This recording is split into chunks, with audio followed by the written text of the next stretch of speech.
Hello viewers, Anitha హాసనందిని Reddy అసలు పేరు Natasha హాసనందిని. Hindi TV serial కబీ సౌతన్ కబీ సహేలీతో career start చేసిన అనిత ఆ తర్వాత కుచ్ తో హాయ్ అనే మూవీతో బాలీవుడ్ మూవీలోకి ఎంట్రీ ఇచ్చింది.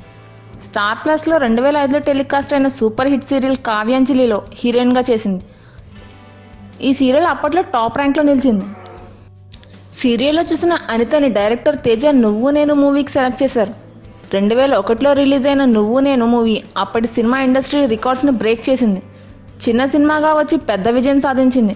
సినిమాలో ఏడ్చే సీన్లో ఏడుపు సరిగ్గా రావడం లేదని డైరెక్టర్ తేజ నిజంగా అనితని కొట్టడం సెన్సేషన్ అయింది. ఆ తర్వాత తెలుగులో మళ్ళీ ఉదయ్ కిరణ్తోనే శ్రీరామ్ అనే మూవీలో యాక్ట్ చేసింది. విక్రమ్తో సమరై, అల్లరి నరేష్తో తొట్టి గ్యాంగ్, ఆహ్నా పెళ్ళంట మూవీలో నటించింది. నటన పరంగా మంచి మార్కులే పడిన అదృష్టం కలిసిరాక సినిమాలో నిలబడలేకపోయింది. క్రేజ్ తెచ్చిన సీరియల్లోనే కంటిన్యూ అయ్యి సీరియల్ స్టార్గా గుర్తింపు తెచ్చుకుంది. ఏ హే మొహబ్బతిన్లో షగున్ అరోరా అనే టిపికల్ వైఫ్ అండ్ విలన్గా నటించి అందరినీ మెప్పించింది. ఈ సీరియల్లో అనిత క్యారెక్టర్ పరంగా 4 పెళ్ళిళ్ళు చేసుకుంటుంది. ఇలాంటి క్యారెక్టర్స్ ఇమేజ్కి కొంచెం రిస్క్ అయినా తన నటన, లుక్స్ పరంగా స్టైల్తో అందరినీ ఒప్పించగలిగింది. ఇదే సీరియల్ తెలుగులో మనసు పలికే మౌనరాగంగా టెలికాస్ట్ అయింది.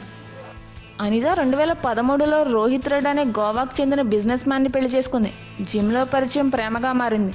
అనిత రోహిత్ పరిచయం నాటికి అనిత యాక్టర్ అనే విషయం తెలీదని రోహిత్ ఇంటర్వ్యూలో చెప్పడం విశేషం. అవకాశం ఉన్న చోట అందిపుచ్చుకోవాలి అన్నట్టు అనిత సినిమాలు కాకపోతే సీరియల్ అనుకుని సక్సెస్ఫుల్గా అటు మ్యారేజ్ లైఫ్ని ఇటు నటనని ఎంజాయ్ చేస్తోంది. Thanks for watching. Please subscribe our YouTube channel.